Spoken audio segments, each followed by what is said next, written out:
Hi, my name is Harriet Grayson, and I am your host today for a new program called Community Culture Showcase. And just like the name says, our goal here is to introduce to you wonderful community treasures, organizations and museums and historic places that you just may not be aware of. And so that's my job, to let you know. And each week we're going to have a 60-minute show.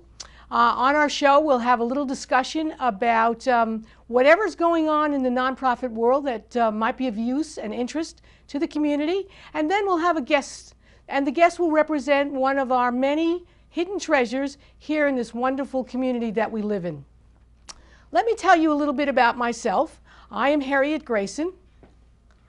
I am a former urban planner. I've had the great success of having done some planning for the city of New York and the state of Colorado, so I've been around a bit.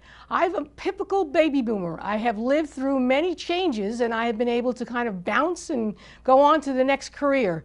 In my other life, I was the second vice president for an important insurance company, so I had some private business experience. And then I sort of found myself in the nonprofit world, and today I'm also an entrepreneur. So that's the history of Harriet Grayson, and I hope that you'll enjoy the show and come along with me as we learn all there is to know about all the wonderful hidden treasures that are here in our community. We'll talk about places that are as far north as Norwich, as far east as Rhode Island, and as far west as the Limes, so that you get a real sense of the places that you should be packing up your lunches and taking your family and friends to. So to get started, I thought I'd tell you a little bit more perhaps about what we're going to do. Today is going to be an unusual event in that I'm basically going to talk about things of interest to community organizations. Primarily, I'm going to focus on the topic of fundraising, which is always extremely important for all kinds of community groups. And I wanted to let you know that in addition to having this show, I'm also an author. I'm the author of Guide to Government Grant Writing, and also the author of Government Opportunities for Small Business, How to Apply for a Grant or Become a Government Vendor. And sometime in the future, we'll have some discussions on that.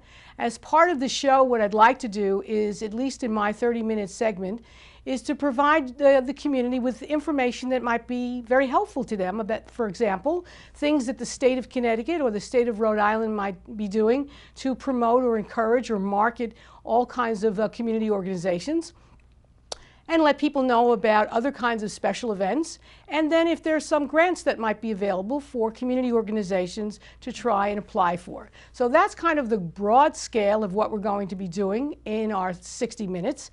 And I'm going to start today by just focusing on one activity, and that is this whole issue of fundraising. As we know, groups are hurting primarily because of changes that have happened in our economy, and that has resulted in a less money going into community organizations from local government and state government, and to some degree the federal government. So how does an organization survive in these kind of tight economic times? Well, one thing that we have to think about is creating, even if we're talking about the local school PTO, we should start thinking about creating a fundraising strategy. How are we going to figure out how to make money in the community? So there is it can be a big strategy plan, or it can be a small plan, depending, of course, on the size of the organization.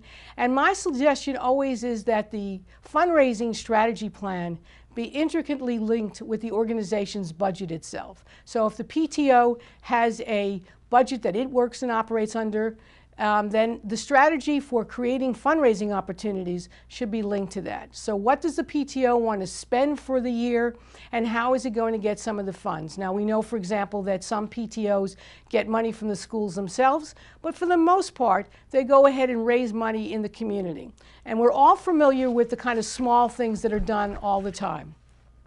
For example, the school, the community organization, the high school marching band puts on bake sales, selling candy, selling wrapping paper. We see this during the holiday time.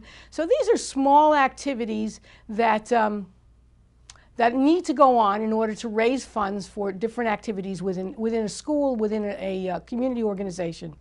And the idea sometimes is to kind of put something together quickly. I am a planner. That is my background. So as an urban planner, I think to myself, well, what are the costs and the benefits of doing these kinds of activities? And I don't mean to make a major event out of something that's small, but if you think about it, if you strategize about it, if you plan for it, I think that you'll be surprised at the results in terms of being better than you might have anticipated if you just gave a little more thought to the planning itself. Even these little events need to be marketed in some way to not only the members of the school, but the members of the town and friends and family all over the area. So that's just my way of saying that as a planner, you should take the time to actually plan even tiny little events that might happen that you need to raise funds. We know that the state government has been, both in Connecticut and Rhode Island, has had some of its funding cut. So the result has been, there has been a decrease in funding generally for all kinds of organizations that have in the past received the helping hand of state government.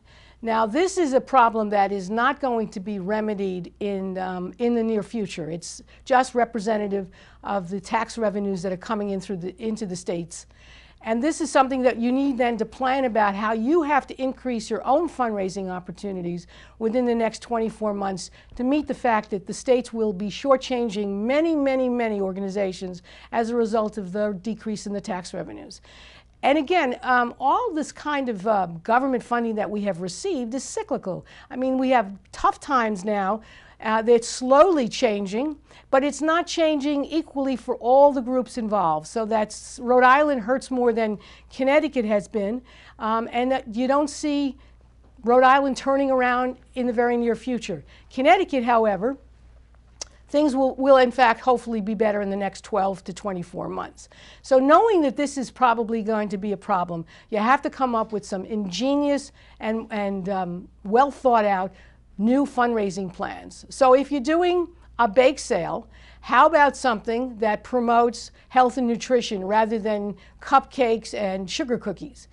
Think about something new and a little bit different, which can in fact draw more attention to it. So we want to have, not to give out sugar sodas and sugary drinks, but something that is more healthy, and that's kind of the thing that we should be presenting and pushing in our fundraising activities for school children.